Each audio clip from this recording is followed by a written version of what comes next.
Episode 291. We're back deep in the murky swamp of Hildebrand's personal brand of comedy, and we love it. Comoy's just got the call from Seer that there's been a Hildebrand sighting, like a cryptid. At least, I'm pretending that. I'm not actually sure how these tombstones are supposed to work. They don't work like phones, because that's what link pearls do. I guess these are just here for storing information, so I don't know, maybe it's like a notepad or something. Don't really know how this emote is supposed to work in lore. Caress your tombstone in search of succor, but they have information on them, so I guess they are supposed to be like phones or whatever. Just not actual phones. Everything other than the phone function of a modern phone, I guess.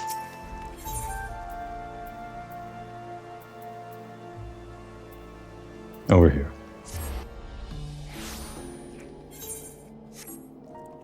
One day someone in Eorzea or someone out there is going to have the genius idea of putting a link pearl into a tombstone, and then they'll invent the modern phone. But not right now. I pray this morn finds you welcome, Moy. Morn? Yeah, I guess it's early in the morning. I'm trying a new thing of trying to record the episode very early in the morning so that it's daytime by the time we get to the good cutscenes. Because it would have been great if our huge meteor suplex cutscene in the last episode was during the daytime. Hopefully we get that this time. Or at least better than it finds me. It seems I have no choice but to seek out that inspector and convince him to surrender up his merit to me. 'Twas unearthed under most suspicious circumstances after all, and who can say what secrets or heresy it might hold? Therefore, the Inquisition would conduct a thorough inspection, and if needs must, destroy it.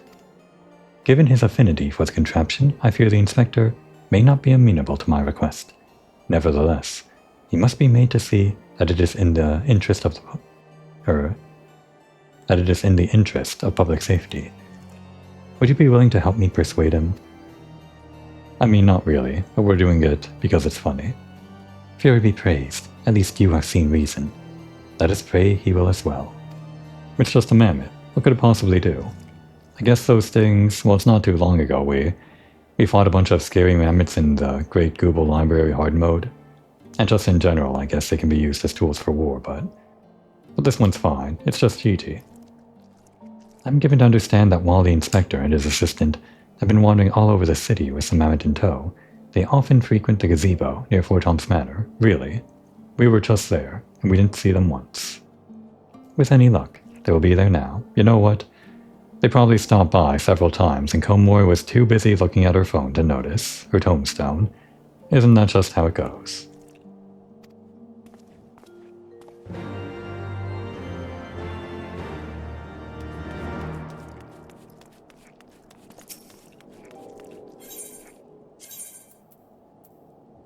Last vigil. The handy returned to the last teleportation place you teleported from function that I never really use. It's something I should probably get used to, but I guess I have a lot of time for it. This guy, just hanging around. Didn't notice this guy either. He actually got a change of clothes for Heavensward, I guess. Was this guy present in the last set of quests? I don't know. Maybe it was hidden and I just missed him. Gonna have to keep our eye out for these Easter eggs, I guess you could call them. To the very pinnacle of the heavens. Isn't she adorable?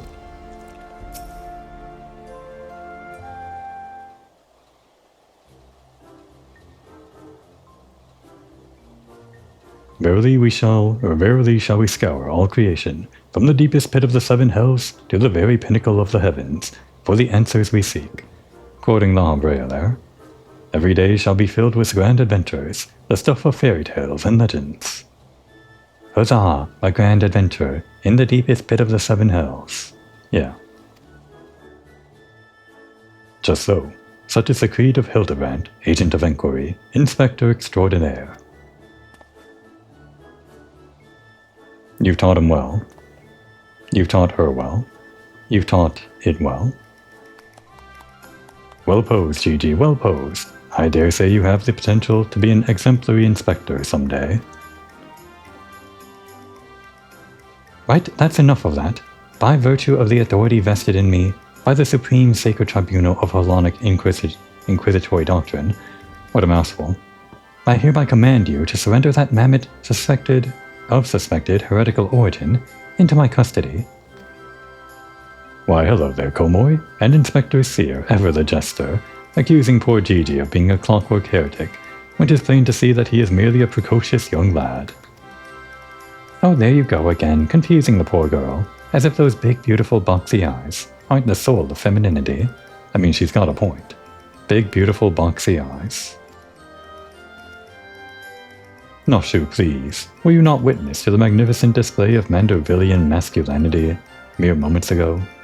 Are you telling me that Manderville women don't do that dance? Does Julian not do the funny dance? That's sad. That's because you haven't taught her any better. She needs a proper role model to show her what's what. Parents are fighting. I don't want to see this.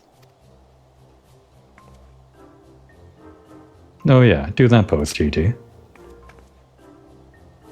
Pick whatever pose you like.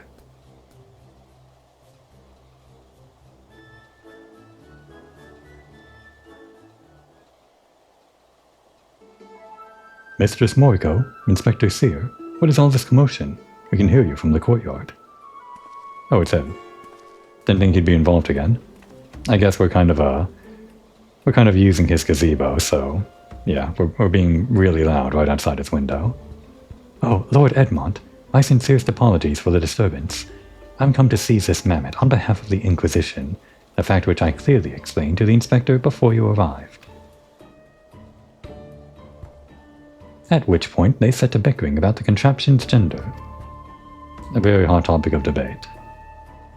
What say you, my lord? Do you think Gigi is a boy or a girl? How does Edmond think? It is clearly a strapping young lad, no? Damn. Sorry, Noshu. Fury take me, not you too. Has the whole world gone mad? Well, that's 2 votes against 1. I guess Seer isn't voting, and Komoy is neutral. Fine, fine, but even supposing that this Gigi is a real boy, you cannot deny that the circumstances of his discovery and miraculous resuscitation were most unusual. He cannot be suffered to roam the city with impunity until the Inquisition has determined he is not a threat. I beg your pardon. Miraculous resuscitation. He was beat with a hammer.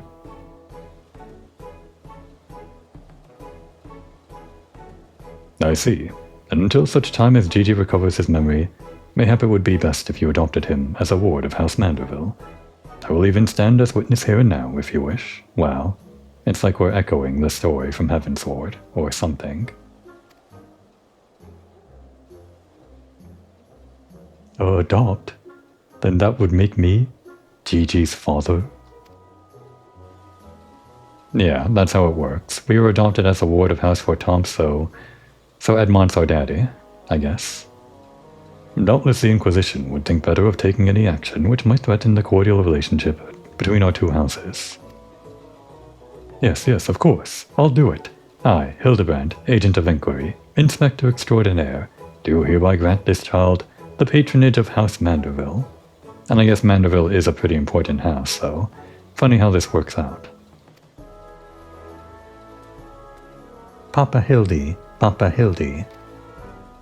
The inspector's finally become a father. It's so beautiful. Well, you gotta pull your weight too, Noshu. What? Ahem.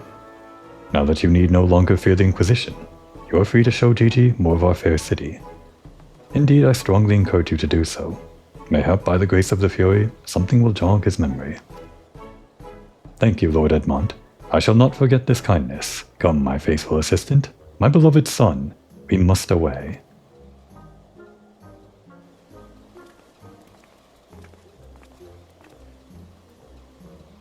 Oh, Helone, I would not presume to question your grand design, but God, confound it all. Well, mayhap I cannot detain the mammoth, but I'm still within my rights to observe the blasted thing.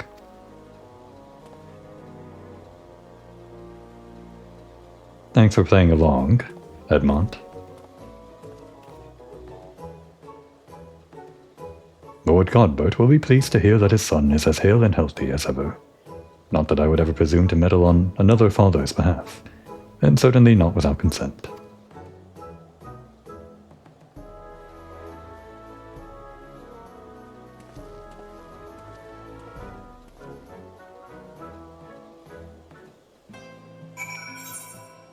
Alright, where is Gigi off to? I guess they're using the opposite courtyard here, how funny. You could have synced up the quest lines so that, in this courtyard where we hung out after all of the Scholasticate stuff, or during that, you could have had it so that Briarden was on one side of the courtyard, and Hildebrand on the other side. And never the two shall meet ever again, I guess. But that's the closest you can get them to each other within Heavensward, I guess. How long must I stand around waiting for that mammoth to do something passively heretical? Keep your eye out, I'm sure it'll do something blasphemous. Judging by the side of their estate, they've wealth to rival House Manderville. It's quite a nice house, for sure. Oh, look at all them halberds. I've never seen such a well-armed building before. Very scary building. Almost as scary as a gazebo.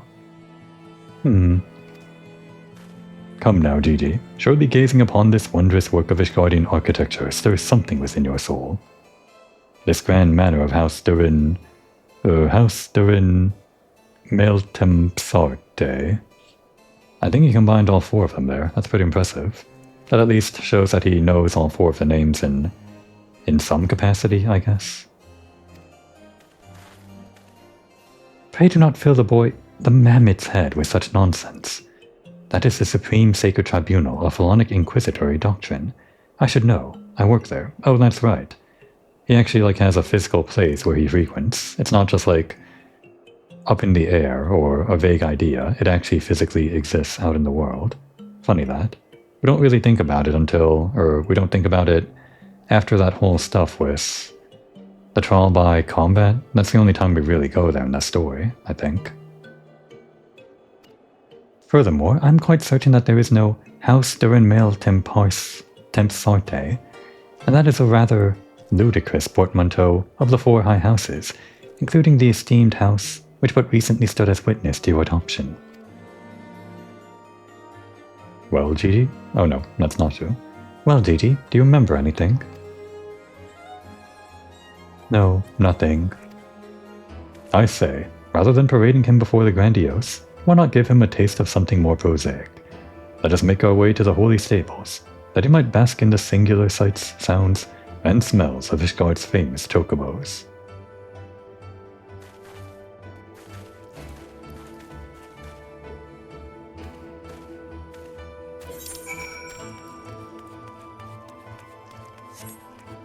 There we go.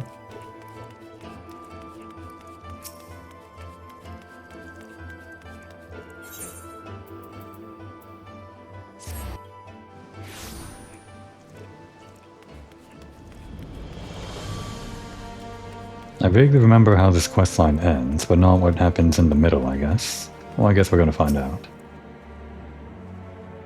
Patience, patience. A watched heretic never sins. Then you watching means GT will never sin. So if I wanted hair that color, I'd have to eat plums, val fruits, and pineapples. But how many? Okay, that's funny. That's pretty good. That's a joke about how to change your chocobo's hair color. You have to stable them, and to get a stable you have to either get a house or get an apartment, which is both of them are pretty costly, at least 500,000 gil for an apartment. But I guess much cheaper than a house. And I guess with the stable you can train your chocobo and do a bunch of things, but one of the main functions, I guess one of the only functions that I really care about is changing your chocobo's feather color, which requires a bunch of fruits that you feed them over a course of a long period of real time, I guess. And depending on the different fruits that you combine, it changes the RGB value to a certain set of predetermined colors. Nashu here thinks that she can change her hair color by eating chocobo food. How fun. Maybe it'll happen. What color though? Plums, raw fruits, and pineapples. I don't know what that translates to in chocobo colors, but maybe it just means yellow. Such noble creatures, chocobos.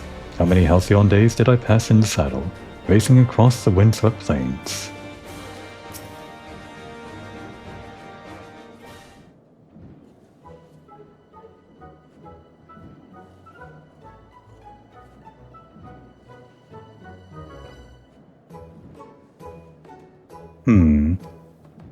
Splendid specimens of horsebird flesh, would you not agree? In the hands of a skilled jockey, any one of them could take first place at the saucer.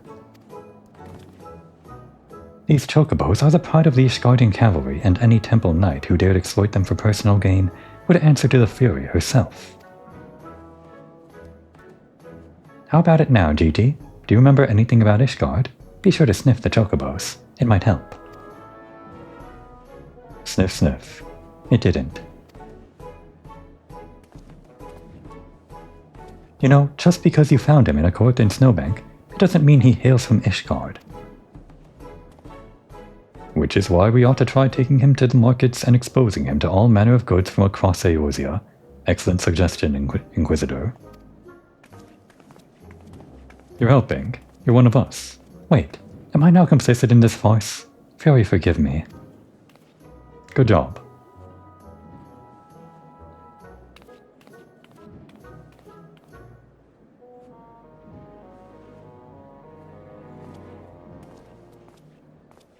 But I want one. I want one. Buy me a chocobo. Please, father.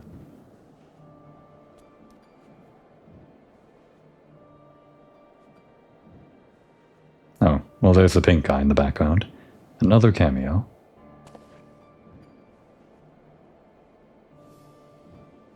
Father, that strange-looking thing is staring at us. GG. GGG.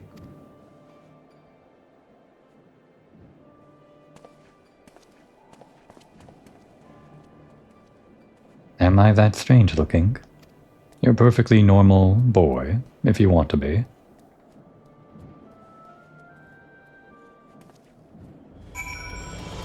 And off goes that one.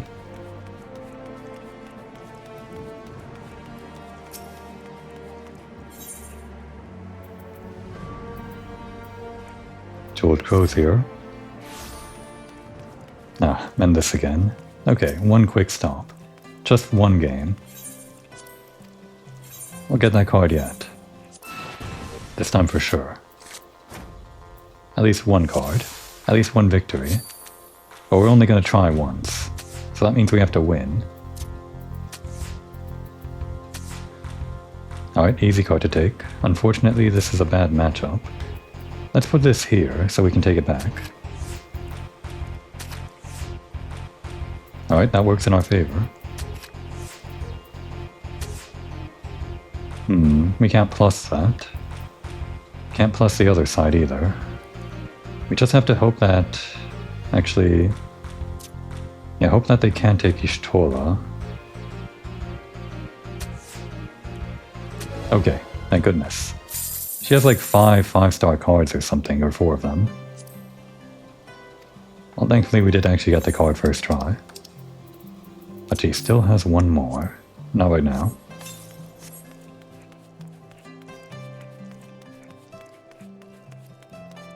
That guy's wearing Pandemonium gear. And got the Porksy, whatever it's called. Not Porksy, the Porky... The Poogie from Monster Hunter.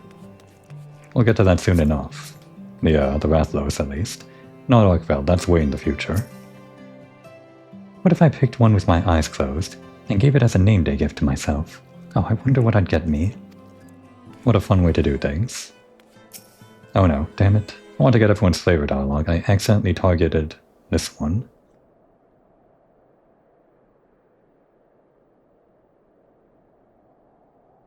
Why bother? It's no use. Now, Gigi. You must not give in to your despair so easily. Did I promise, or did I not promise you days filled with grand adventures, and the eventual discovery of your mislaid memories? Spirits, GT, spirits.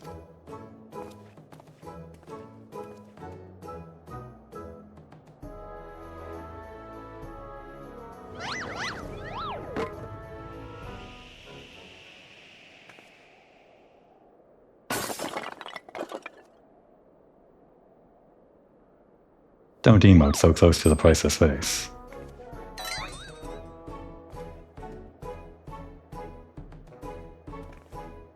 My word, a vase flung to the ground with reckless abandon. Could this be the opening salvo of an indiscriminate campaign of vandalism? One waged by your wild gesticulations, perhaps? At least look before you strike a pose. The gods only know how much that vase cost. 123,504,000 gil, at last assessment. You're kidding, right? That's more than... If one apartment is 500,000, then that's 246 million or something. Well, not million. How much was I saying? 246,000? Whatever. 246 apartments, that much. It was over 700 years old, and graced the homes of a dozen archbishops, 8 counts, 2 lord commanders, and 1 duke. Did I do the math right? 246, that's 1,000, and then... Yeah, that's right. I'm sure. In post, I'll just, edit out the number if it was wrong or something and replace it with the correct number. 100 million gil? Oh, Helone, why have you forsaken me?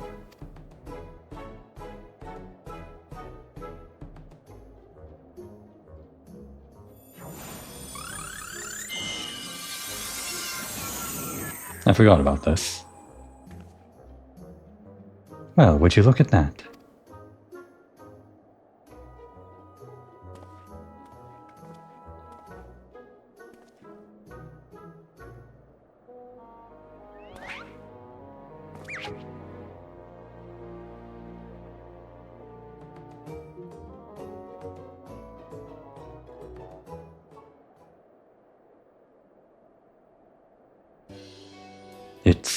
It's a miracle. Nay, the divine intervention of the Fury herself. Oh what, this isn't heretical? Did I do that? GG my boy, that was marvelous. You're a born artisan, just like father. Papa Hildy's papa. Your grandpapa Godbert, the man who woke you with a few gentle taps to the noggin. You wouldn't believe what else he can do with that hammer of his. Why, some folks say he wields the very powers of life and death. Once he and the missus come back from their tour of the Western Highlands, I'm sure they'd love to see that trick of yours. Do not demean this mammoth's power as a mere parlor trick. We just witnessed a miracle, and I demand that you all acknowledge it. This mammoth. Sir, I say, sir, 100 million gil for the mammoth, nay, 100 million gil and the Duke's priceless vase. My word, is this what passes for trade in Ishgard? Gigi is my flesh and blood. I will not sell him at any price. Please, Papa Hildy, no more. I know you mean well, but we can deny the truth no longer. I am Mammoth. No, you're not adopted. Gigi, whatever has gotten into you, you are my son. You are a Manderville man. Listen to your papa, Gigi. You're a Manderville girl, through and through. Let Gigi decide. Stop it, both of you. You're not my papa or my mama.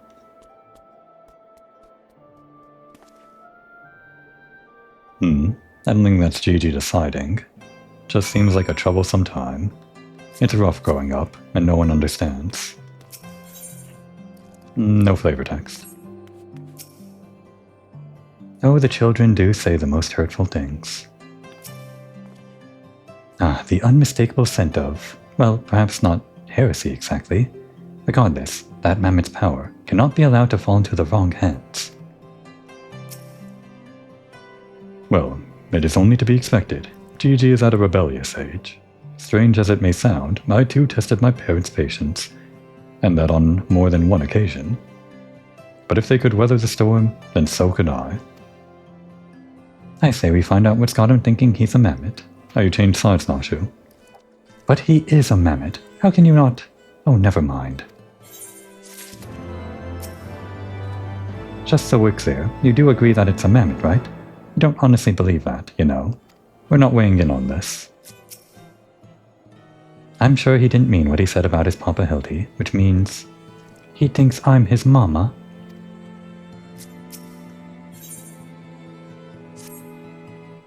The course of fatherhood never did run smooth, but I, Hildebrand, guardian of Gigi, doting parent extraordinaire, shall find a way to overcome this trial and be reconciled with my beloved son. That's the spirit. Solving a simple case of childhood rebellion should be easy for a man who's unmasked thieves, defeated duelists, and led armies of the undead. Yes, that's all very... Wait, what was that about the undead? Actually, don't tell me. For now, all that matters is finding that mammoth. We should begin by speaking with a sentry stationed at the city gates and the airship landing. If, Fury help us, he has left Ishgard, we need to know about it sooner rather than later. I will visit the Ark of the Worthy, while the inspector and his assistant head to the airship landing. You can question the guard at the gate near the manufactory, after which we will regroup there, and share our findings. Dismissed.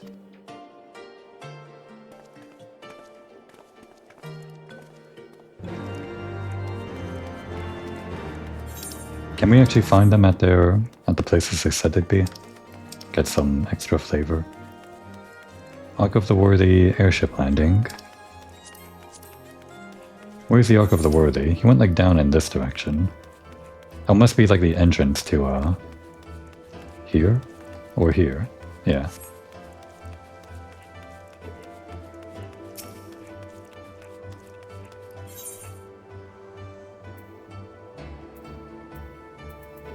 There we are.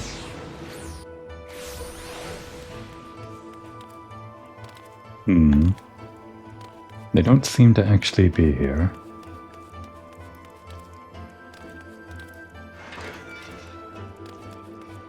Alright, no flavor dialogue. And I guess Seer isn't at the Ark of the Worthy either. But we can check.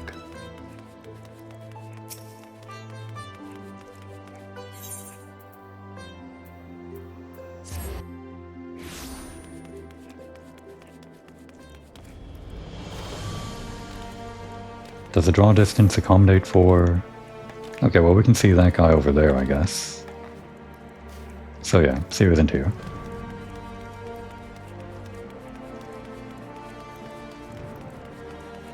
It's probably too much development effort to put them at the places they said they'd be. Because no players, well, a very small amount of players would probably even check. Very few players actually even get the flavor dialogue, I imagine, from the characters just standing around, so... It might even be a lot of work to just do that. Ah, this way.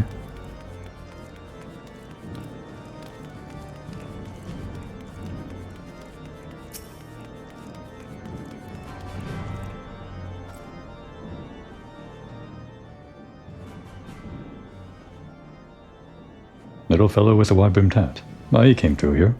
Bought passage on a supply ship bound for Falcon's Nest. Damn, he used his allowance. One of them was named Lalafels, right? Funny little buggers. Their present company accepted, like... Okay, good. They changed the dialogue when you're a Lalafel. Huh. That's actually pretty funny. You seem keen to be anywhere but here. Good people, you Lalafels. Industrious folk, salt of the earth. Like that waitress they've got down at the Forgotten Night. Though I doubt you sing or dance half as well as she does, eh? Which is fine, I ain't judging. They changed actually a couple of lines here, that's pretty good.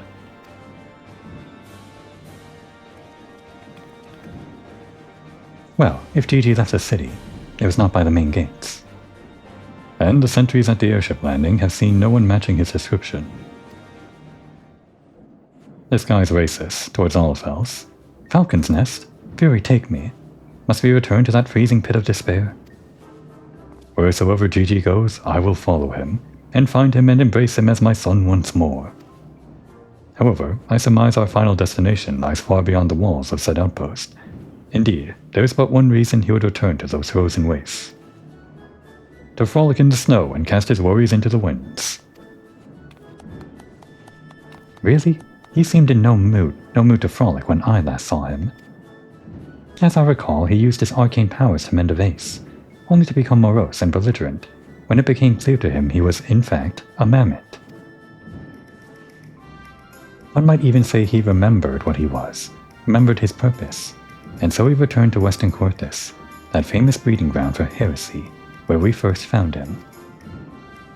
Home to his heretic masters, to share with them the intelligence he had gathered on the city. At long last, the undeniable, the unquestionable, the unmistakable scent of heresy. What are we standing around for? We have a heretic to catch.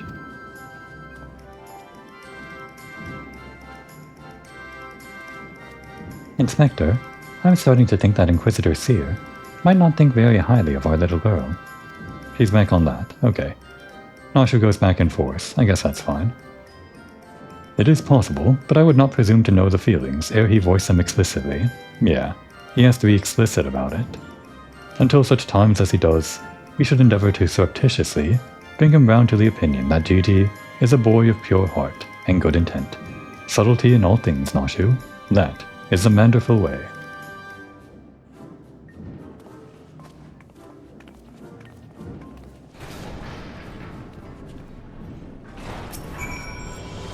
I've got no quarrel with Lalafel's mind, but you hear things sometimes, like how they've got a scheming nature, or how they'll stab you in the calf for a handful of gil. Not that I'd ever listen to such rot. Idle rumors is all they are. Ahem. Go talk to some more Lalafel. Turn your opinion around. But actually, I guess he's not necessarily wrong. I mean, they have a reputation.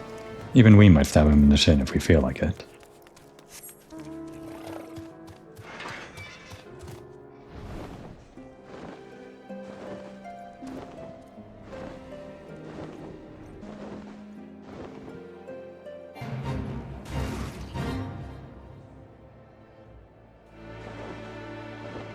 Oh wait, no, we're just over here. Thought we were flying to where we found him. Where we found her. Where we found it. Whatever. I would know those tiny footprints anywhere. Gigi came this way. The tracks continue to the north. Didn't actually notice I was targeting the footprints. Ah, even her footprints are adorable. They almost look like they were made by one of those clockwork minions. Har har.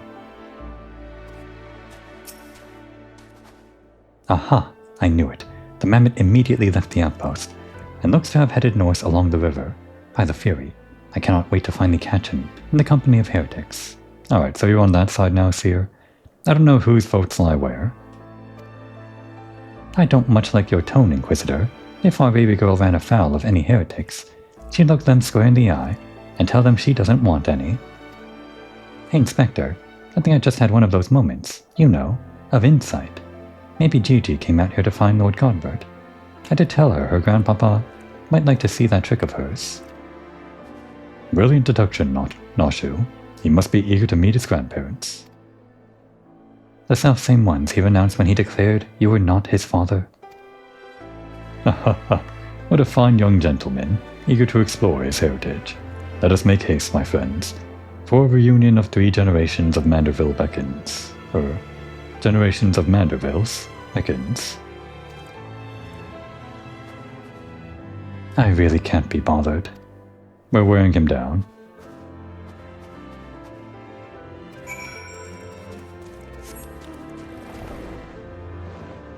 Well, it does seem like we've landed at approximately the right time of day for any fun cutscenes that might happen, as long as it doesn't take too long.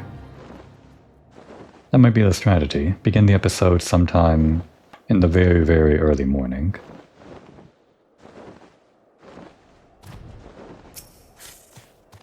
The tracks continue to the north.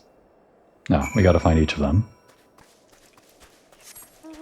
At least it's not like that one mission where we got super lost in the snow. Oh. What's going on? The mammoth lies motionless in the snow, fragments of ice stuck to its cap, suggesting the impact of something small and round, traveling at high speed. Okay.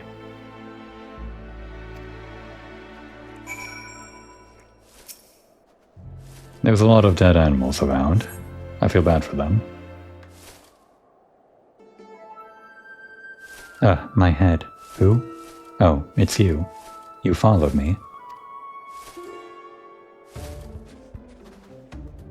Oh, Gigi, if you wanted to have a snowball fight with your grandparents, you should have said so earlier. Papa Hildy was very worried, though he is glad to see that you are unharmed. It would seem he was struck by a snowball, much like these Steinbocks. These dead Steinbocks. Are you sure he isn't damaged?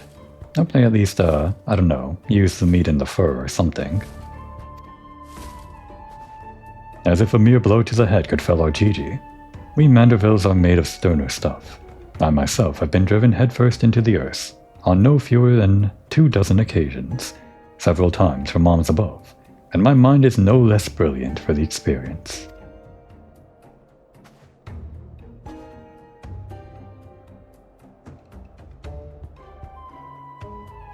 I expect the earth was no less brilliant for the experience either. Why are you nodding? Oh. He's behind me, isn't he? Like a cryptid. What good fortune to cross paths with you lot, so far from civilization. Forgive me for not taking notice earlier. I was engrossed in my duel with Julian. But how rude of me. Would you care to join us? Not if we don't want to die. Grandpapa Godbert, Grandpapa Godbert. Mama Nashu says you wield the powers of life and death. I beg of you, Grandpapa Godbert, grant me life. Make me a real boy. Okay, Gigi wants to be a real boy. We finally got an answer. Could be a euphemism, though.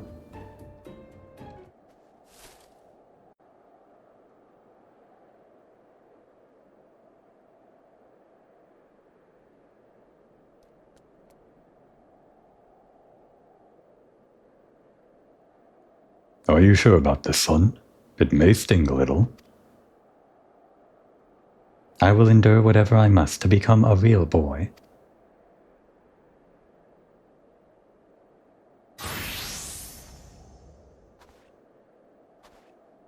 He knows the fear now.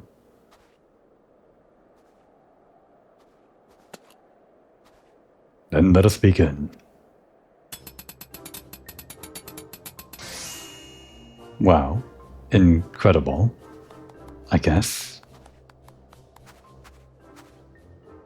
This body, it's everything I ever wanted. It's perfect. Thank you, Grandpapa Godbert. Thank you. Oh, but I have not even begun to begin. Baragot, guide my hammer.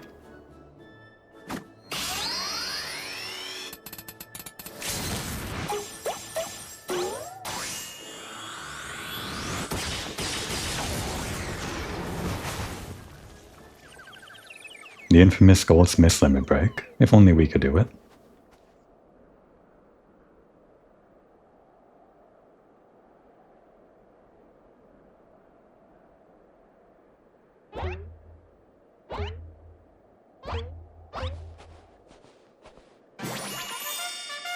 A real boy. Papa Hildy, I'm a Manderville man. Gigi, my son, come to your father. Let me have a look at you.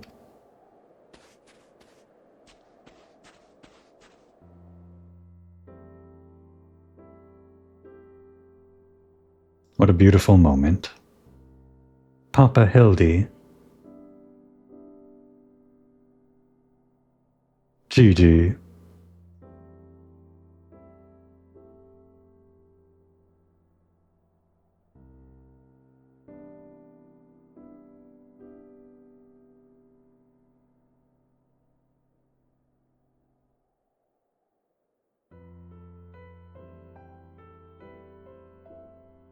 That is not a hugging pose.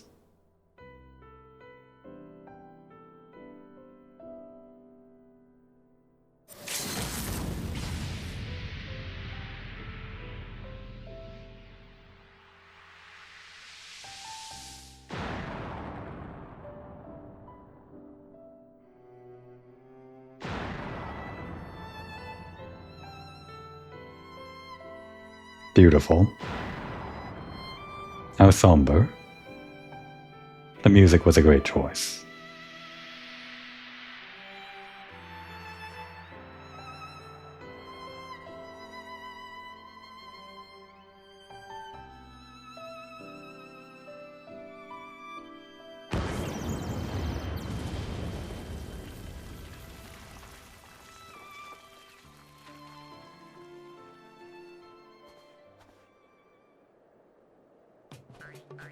Like a true Manderville, I guess.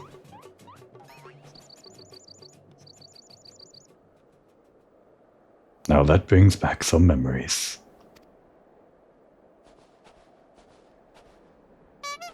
Papa Hildy, oh dear, who could have done such a thing? Like a true Manderville.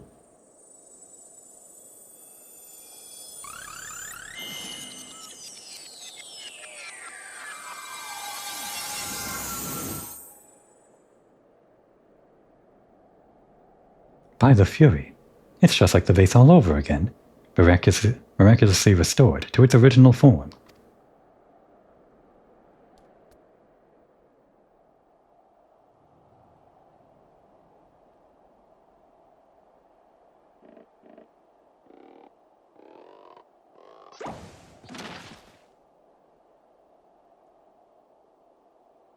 Gigi, my boy, upon further consideration, I believe that this body may suit you best. It is, how shall I put this, more manageable. And much more adorable. But how can I ever be accepted as your son if I remain a mammoth?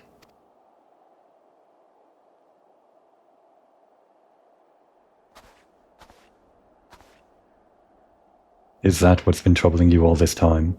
But why didn't you say so?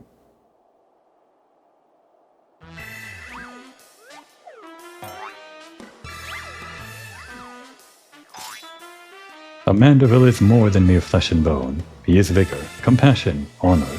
A gentleman for all seasons. Be you man or machine, it makes no difference. If they call you a mammoth, you look them in the eye and say, "Nay, I am a Manderville mammoth."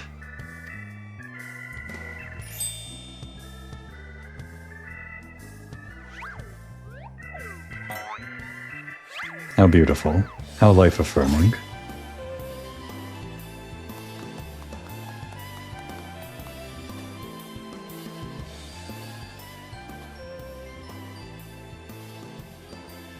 Mother, father, forgive me for not consulting with you earlier, but circumstances forced my hand. I have formally adopted Gigi as my son and ward of House Manderville. Ye gods, I knew he was fond of the mammoth, but did you hear that, woman? Our son's gone and got himself a son. Grandpapa Godbert, Grandpapa Godbert. Huh, it all makes sense now. Grandpapa Godbert and Grandmama Julian. I've been waiting years to hear those words. Grandpapa Godbert, Grandmama Julian. Few things in life are grander than becoming grandparents, as they say. Ha ha ha.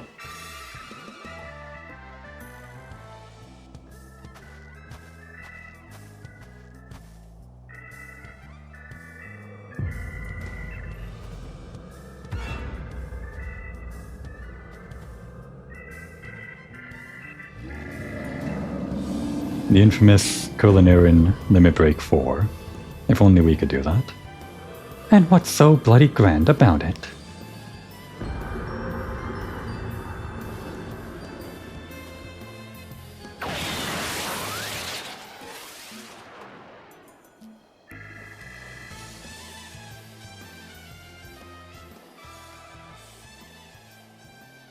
You're gonna have nightmares about that big skillet.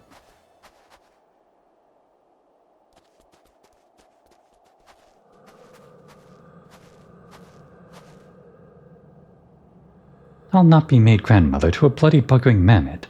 It's past time I beat some sense into my beloved boy. Except your grandson, your grandmammoth, whatever. For who it is. Fury take me. I'd heard the tales of dark nights before, but no, it couldn't be. No, I think it was something far worse. Heretical like as not, but rules be damned. I'm not risking my life to find out. Some inquisitor.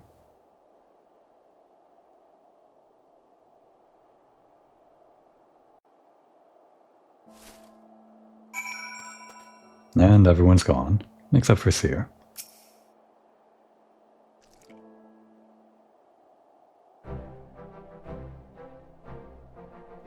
They're mad. Utterly mad. The whole damn lot of them. How their house could rise to such prominence, I will never understand. Well, at least the Mammoth seems to have overcome its existential crisis. Before today, I didn't know Mammoth could even have an existential crisis. Wait, what am I saying? It's a Mammoth. Why should I care what it claims to think or feel? Fairy take me, their idiocy is infectious. I mustn't allow myself to fall prey to it. Follow procedure, report to your superior. One step at a time. One step at a time.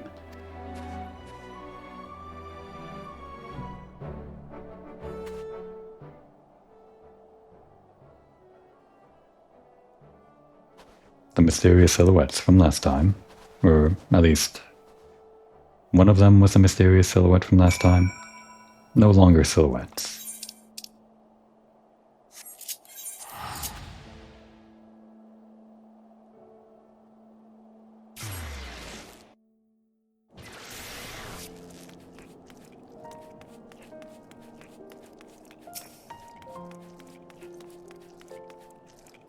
Right then, my superiors, having been informed of the Mammoth's adoption to House Manderville, as witnessed by House Fortomps, proceeded to take me to task for my gross mishandling of the situation. They remain convinced that the Mammoth is a product of heretical machinations, and have commanded me to redouble my efforts to prove this incontrovertible fact. That may prove problematic, however, as Gigi seems to have forsaken his quest to recover his memories, and thrown himself wholly into his new life as a Manderville Mammoth. Is that what we've settled on, like after all the back and forth and everything? Manderville Mammoth? That's a valid gender, I guess. Why not? Casting about for any hint of a case alongside his doting father. I guess Manderville Mammoth, the gender, uses the pronouns him, he, apparently. In any event, though I do not share my superior's conviction, I think it's safe to say there is something exceedingly unusual about that Mammoth.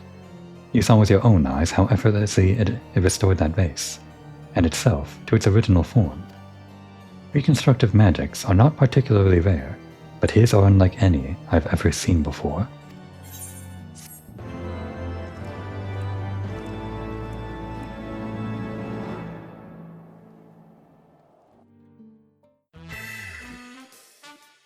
And the credit sequence once more.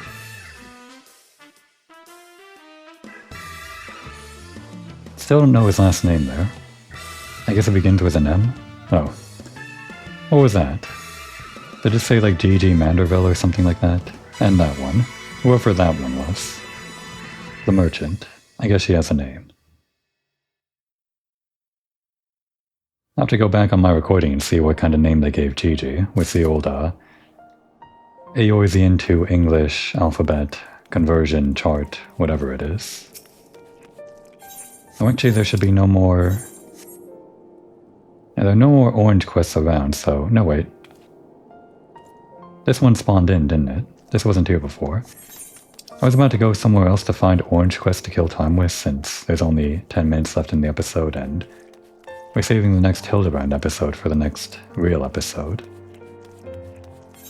I guess if this quest here spawned in, then maybe it could be part of that quest line, like from Mistress Elise or whatever, because it felt like that plot line was maybe unresolved and that kid might be involved. Or this could have always been here and I just didn't realize it. No wait, that's in the broom, so maybe it is that kid.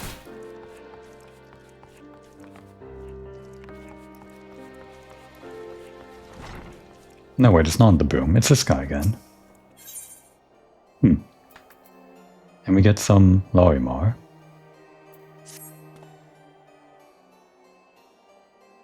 Do you remember Osail, the young girl who deceived you for our firewood? I don't remember that. Oh wait, hang on. Wasn't that the name of the same girl from... I think she was actually from Mistress Elise's quest last time, so... It seems like it's actually... a recurring character. Like we did this quest way back in Heavensward, the main story.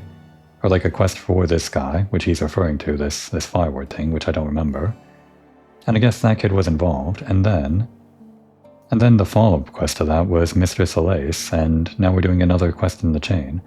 Funny how it goes all over the place. Usually the chains are under the same character, or at least in the same part of the map or something. Anyway, I don't mean to alarm you, but her body was found this morning, huddled in a corner of the broom. No doubt her life was snuffed out by the cold of night. Oh, my God. Something about this doesn't sit right with me. Contemptible though her actions have been, I won't deny that she was good at what she did. That she could not afford firewood or even shelter for the night is unthinkable. How could this have happened? Word travels fast in the broom.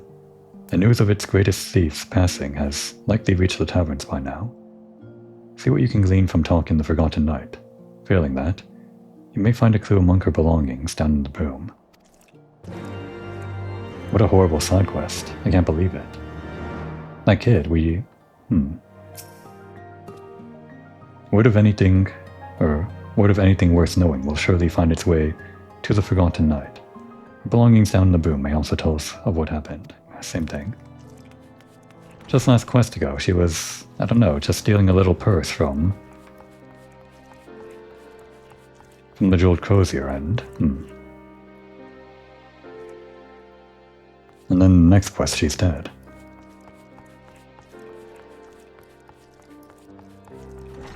Alright, not here. It's not like she was that bad of a thief. I guess they called her infamous, but who did this? That ratty little pickpocket. I didn't talk to her so much as she stopped to hear my grumbling. Can't say I recall hearing that name, though. I just returned from Camp Cloudtop, and she overheard me griping about the place. She practically hung on my every word. Not that I had much to say. There's practically nothing to do there. Tending the crops, hours of mindless surveillance duty. The only thing to fear there is a slow, painful death from boredom. But anyway, the kid started to bother me after a while, so I told her to get lost. I hope you don't think I had anything to do with the girl's passing. I was here in the bar all night. Gibberlant will vouch for me.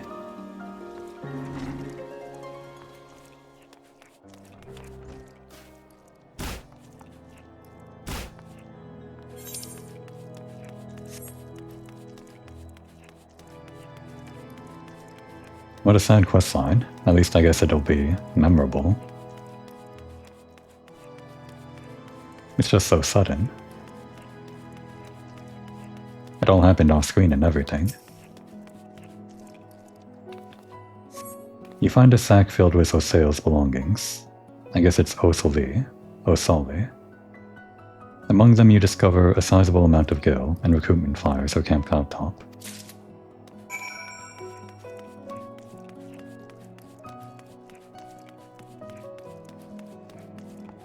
It's interesting, at least, that this recurring thief that appears in, apparently, multiple quests around Ishgard just winds up dead one day. And then I guess we're solving the murder. I would call this appropriate, but the tragedy isn't very appropriate for Hildebrand's comedy. Even if we are solving a mystery. I see, so the poor child was looking to find peace in the Sea of Clouds.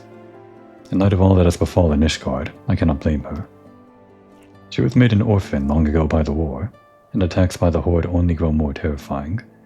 A land free of dragons must have seemed a paradise to her. But dreams will guard no one from the chill of night. If only she had reached out to someone, anyone at all. Would that I could turn back the hands of time. It saddens my heart to know that she will never see her dreams made reality. But perhaps there's a way we can honor her courage. Would you take her things to Camp Cloudtop and set up a small memorial of sorts? That poor child, she'll never see the Sea of Clouds. But in this way, we can see that she completes the journey in spirit.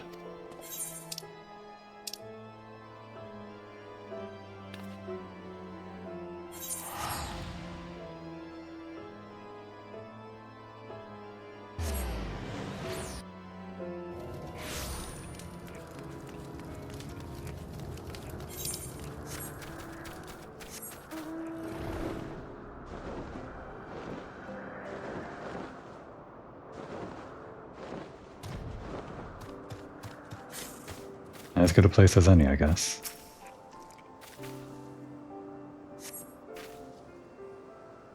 You place Othelie's belongings in the shade of a large flowering plant. A young girl's laughter seems to echo on the breeze.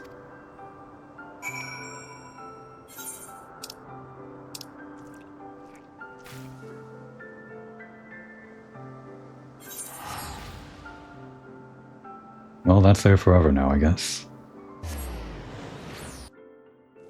Probably permanently changes the landscape in that minor way.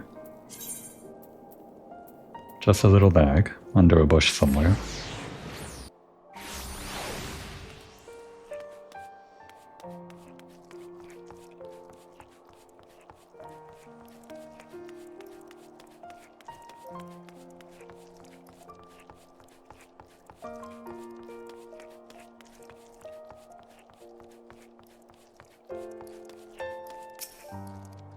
Thank you, friend. Though her life was filled with hardships, perhaps now she will find peace in the hereafter. But no child should have to pay such a high price to know peace. And I believe there will come a day when the dawn rises on an Ishgard free of war. Right. Would have been a quest way before any of the peace stuff, but probably would have been more effective if you took on that quest while the war was still going on. Still sad though.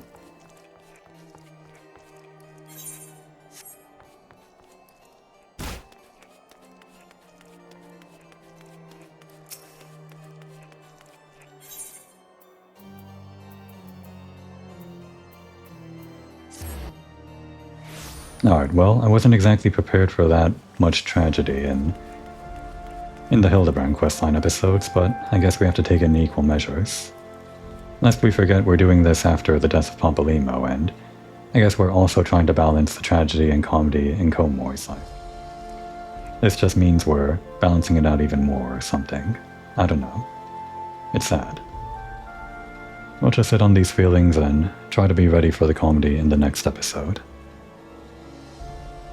That would be a good time to take a break.